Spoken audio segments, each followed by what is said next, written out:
Another Monday and another JoeLumb album review. I am JoeLumb. It's been like nearly a year since I reviewed a Megadeth album, but that changes today. So when you're done watching this video, you can go back and watch my previous album review episode. The link to that will pop up at the end of this video, and my album review playlist. Feel free to check that out, as the link will pop up at the start of this video. Feel free to subscribe to my channel, leave a comment down below, smash the like button, and click on the notification bell. When you see a new video, you can just check it out yourself. The last time I did a Megadeth album review, it was 1992's Countdown to Extinction. That became the band's biggest commercial accomplishment, entering the Billboard chart at number 2, eventually becoming double platinum. As a result, they continually sold out arenas across North America, in addition to developing a strong following overseas with Youthanasia. The band moved to a more mainstream sound. It was a time of problems and conflicts for Megadeth that in every 2 weeks or so, according to frontman Dave Mustaine, there were outrageous emotional interventions in order to make the group a democracy. Many band meetings during this period concerned Mustaine's creative control over a successful formula so that the rest of the band could exercise their creativity. Another problem was the indecision on where to record the record. Dave Mustaine didn't want to record in Los Angeles, so it was eventually decided to record in Phoenix, since the majority of the band resided in Arizona. The sessions for the album initially began at Phase 4 Studios in Tempe in January of '94. After a few weeks, the sessions were moved to Vintage Recorders in Phoenix and continued there into May. The studio is often the location for scenes in the Evolver video. Producer Max Norman suggested that they build a new self-dedicated studio in cooperation with the band. Capitol Records and Norman's funding, a modular studio was built in a warehouse in South Phoenix. Talking about the recording process, Mustaine said that Youthanasia was written solely in the studio.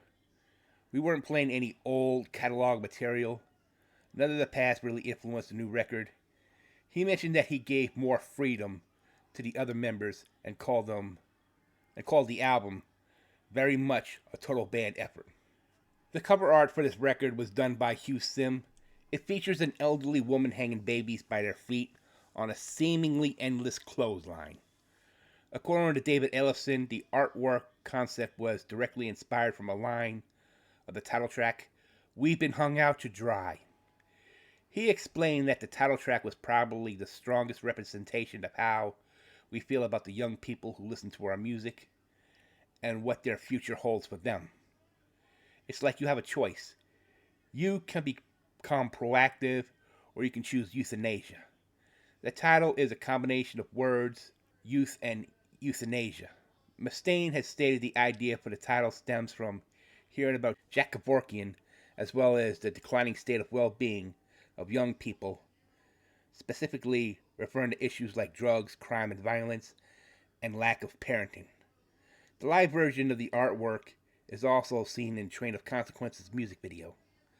Like its previous record, Countdown to Extinction, Youthanasia is the second album to not feature the band's mascot, Vic Rattlehead, on the front cover, but on the back instead. Looking at the track listings here, all the tracks were written by Dave Mustaine, David Ellison, Marty Friedman, and Nick Menza. Reckoning Day clocks in at 4:34. Train of Consequences clocks in at 3:26. Addicted to Chaos clocks in at 5:26. A Tout Le Monde clocks in at 4:28. Elysian Fields clocks in at 4:03. The Killing Road clocks in at 3:57. Blood of Heroes clocks in at 3:57. Family Tree clocks in at 4:07. Youthanasia clocks in at 4:09. I Thought I Knew It All clocks in at 3:44. Black Curtains clocks in at 3:39. And Victory clocks in at 4:27. Youthanasia, the sixth studio record from Megadeth, was released on November 1st, 1994 through Capitol Records. It's stylistically similar to Countdown to Extinction. The title is a play on words implying that society is euthanizing its youth. It received positive reviews upon its release, being commercially successful, peaking at number 4 on the Billboard 200 charts, and in 1995 was certified platinum.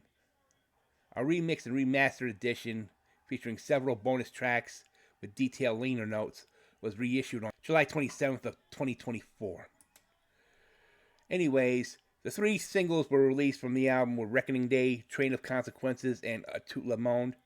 The latter would be re-recorded with Lacuna Coil singer Christina Scabia under the title A Tout Le Monde, Set Me Free.